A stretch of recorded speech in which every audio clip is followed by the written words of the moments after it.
All right, so good morning. My name is Bakari Sellers. I'm a lawyer at the Strom Law Firm in Columbia, South Carolina. We're a civil rights firm that is in multiple jurisdictions around the country. I have Robbie Bell with me to my right from Osborne Francis, and I have Jim Bannister with me to my left from Bannister Wyatt Stalvey in Greenville, South Carolina.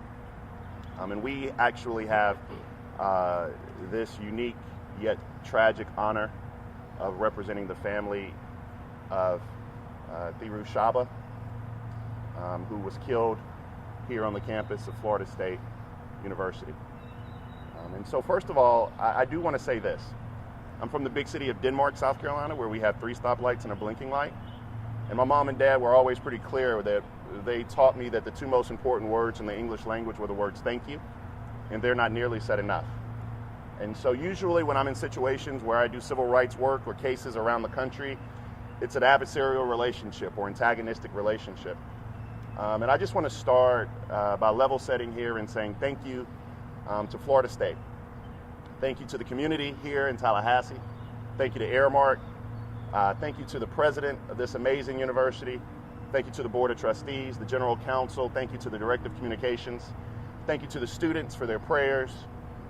This has been a very traumatic time for all involved. And I just wanted to start by simply saying thank you. I also wanted to say thank you to the governor.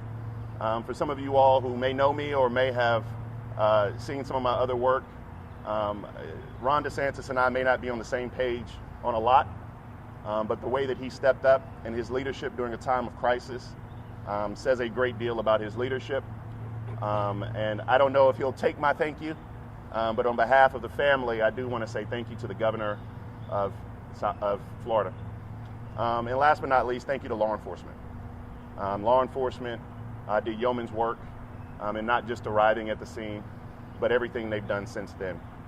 The reason we're here today is because the Chabba family just wants individuals to know their heartfelt sense of gratitude, but also we're asking for a thorough and transparent investigation. We believe that that's necessary for healing. We also believe that that's necessary so that incidents like this do not happen, not just anywhere else in the state of Florida, but anywhere else in this country. We had a funeral that buried a great man last week, and the only conversations that our family has had with law enforcement were when they were notified of his death. And so we're asking that there be some level of transparency. We're asking that there be thoroughness so we can find out the what, the when, the why, and the how this occurred. We'll take questions at the end of this. I'm going to allow Mr. Bannister to come up and speak, but the only thing I ask of the media today is to not mention the shooter's name. We are not in the business of lifting up people who cause that type of harm and damage to our communities. If there are any names you want to lift up, please lift up those who were murdered that day and those who were injured. Mr. Bannister. Thank you. My name is Jim Bannister, and I, along with my co-counsel, represent Tiru Chabba and his family. Last week, he was laid to rest. His family, friends, and particularly his working buddies at Aramark all were there and spoke and told stories about Tiru, about his compassion, his diligence at work, and his abiding sense of humor. And underlying that funeral was questions about why and what happened. The Chabba family has realized that there's a mourning period that will really never end. They will never get over missing Tiru. He won't be there to see his children graduate from high school. He won't be there to see them marry, to have his grandchildren, and he won't be there with his loving wife to grow old with her as they had planned. That was appropriate for then, and that was the focus for the funeral, celebrating his life. But now it's time to try to get some answers to the why and the what. The why may be difficult. It may even be impossible. But the what is a different story. The family can and should be given some certainty about exactly what happened on that day. And so they recognize and they want everybody to know, the officials and law enforcement, that they want there to be a thorough investigation, and they want that time to be appropriate so that that can happen. But every day that they don't have basic answers to what happened is difficult for them. It's hard to process the grief appropriately without a real understanding of everything that happened on that particular day. And so while they want to give law enforcement and officials the time that they need, we want there to be a sense of urgency. To the extent that it can be done as rapidly as possible, that's what they would like. And I would like to say thank you too to the media, because they have respected the family's time to grieve and mourn, but now we're moving into a different process here to figure out what happened. Thank you. Robbie Bell. Good morning. My name is Robbie Bell. As a Florida State alumni, this hits hard at home. For such a special place to me, to be here under this horrific tragedy is hard to put into words. As a Florida State Seminole, we have a very strong community. It's built on integrity, character, and pride. And as being part of the Florida State family for generations, dating back in my family, family is the most important thing. And we are here for one reason, to put the victims and their families first. Thank you. We'll take any questions you all have. Yes, ma'am? What gaps or concerns do you believe exist in the current investigation? We're not sure, mainly because our family and many of us have been kind of left in the dark in terms of what's happening. I will tell you this, Florida State University, Aramark have stepped up.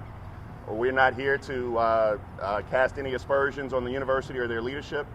They were gracious enough to give us this space. They showed up at the funeral, which means a lot to the family.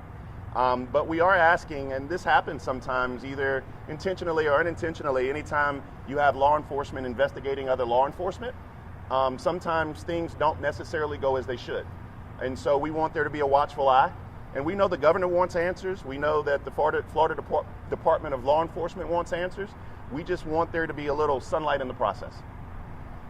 Good morning.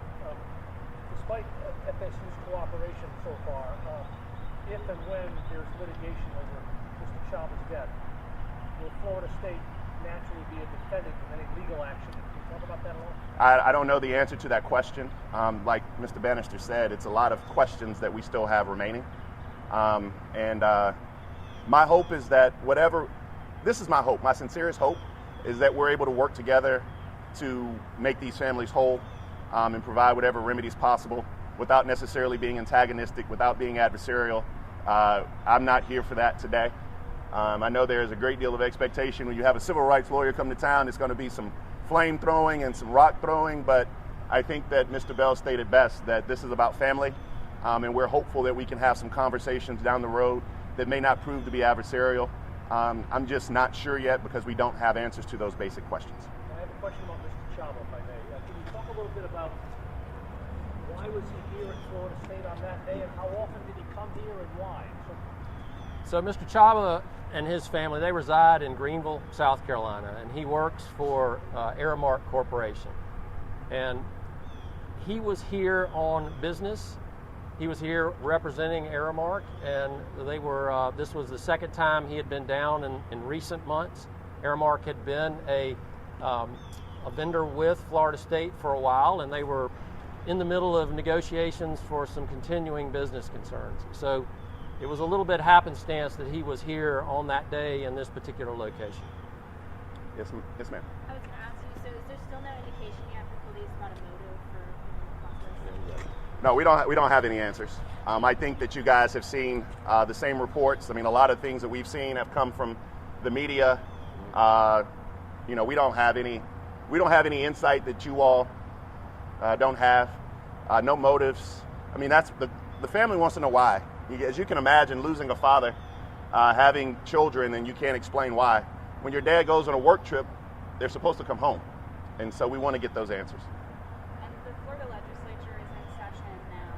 There are a number of gun-related bills that appear to be dead at this point, but I'm curious if the family has weighed in on any gun control proposals that Florida is looking at, whether it's campus carry or lowering the age to buy a weapon. Yeah, as much as the push and pull in me is telling me to get involved in that political debate, the family is not going to leave the politics to the legislature. And so I think one of the things that we can do is be instructive It's a word we learned this morning, because we want to make sure that we prevent this from happening on the campus of Florida A&M, University of Miami, Bethune-Cookman. I think that there should be some initiative to make sure that our campuses are safe and secure. We need to understand who the shooter was. We need to understand his background. We need to understand what the university knew about who the shooter was in their background. We need to know what Tallahassee State Community College knew about his background. We need to know about his interactions with law enforcement. Were there any interactions with law enforcement? We need to know about his interactions in the Child Protective Services arena. So those are a lot of the questions that we just need to find some answers to. But the politics, we're not here for that. As I started, I just wanted to give a huge shout out to Ron DeSantis. We can argue over immigration policy later, but right now we're just trying to make sure this family heals. Would you be looking at Leon County Sheriff for any culpability in the situation being that the weapon came from? I don't have that answer yet. The question that I would ask you to ask is, how did this weapon get in the hands of this young man? And if we're able to figure out that, then we can go back. And that was kind of my question. In the interest of transparency, what kind of information are you looking for about the alleged shooter, about his time with the Leon County Sheriff? Well, I'm going to let Robbie chime in here as well, but one of the things we want to know is where he got the gun from, how he got the gun, those type of things. Should he have had the weapon? I believe that there are good laws on the books about people who have diagnosed mental health issues. Was there a diagnosis, those type of things, but I'll let Robbie chime in too. Yeah, all I have to say is difficult questions require difficult answers, and that's what we're here for, to try to help solve some of these questions that are remaining. So there's still a lot to be investigated. We're going to handle our investigation with the utmost professionalism, and hopefully we'll help the families and the victims find some answers here. Yes, ma'am. What would justice look like for the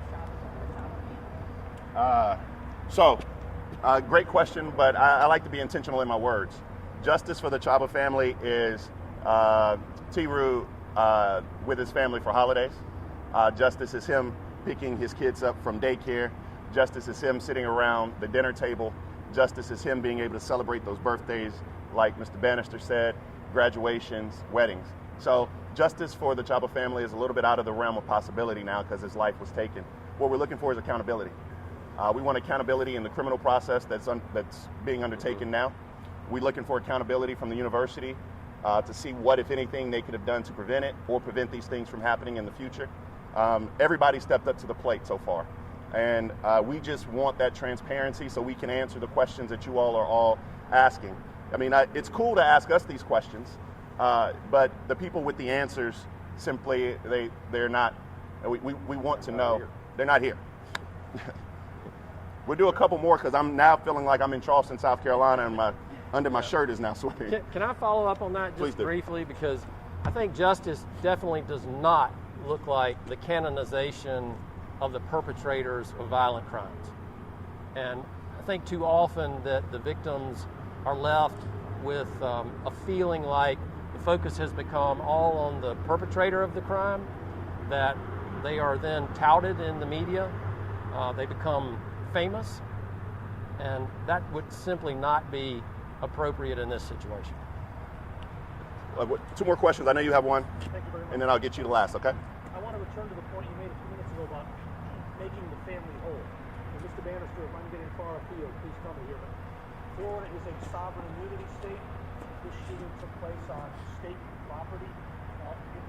We have a process in Florida called relief bills or claims bills. It takes years, and I'm saying sometimes decades, for a family, for the survivors, to receive financial compensation for a wrongful death.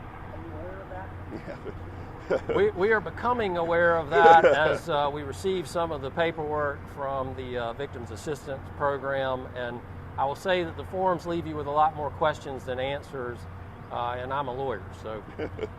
Yeah, we know that there are some tort obstacles. We know that there are some obstacles legally in, Leon County Courthouse and federal courthouses, but we believe we'll get accountability, and we believe that we're hopeful that the university will work with us. We're hopeful the Sheriff's Department will work with us. And again, we don't anticipate any adversarial relationship, and that's not what That's not why the family sent me down here, and that's not why I'm here today. Last question, and then we can answer some individual questions if you have them. Will there be a civil case against the shooter or his family? I don't know the answer to that yet. We are exploring what resources the shooter and or his family have. We are going to do everything we can because this individual, he was a vice president. He was a father. He was a husband. There's a lot there that was taken from the Chabba family. And so I don't really have that answer for you either, but we'll explore any and all remedies possible. The last thing I'll say is thank you again to Florida State University. Thank you to the president of this institution. We saw you last Friday. You didn't have to come to the funeral.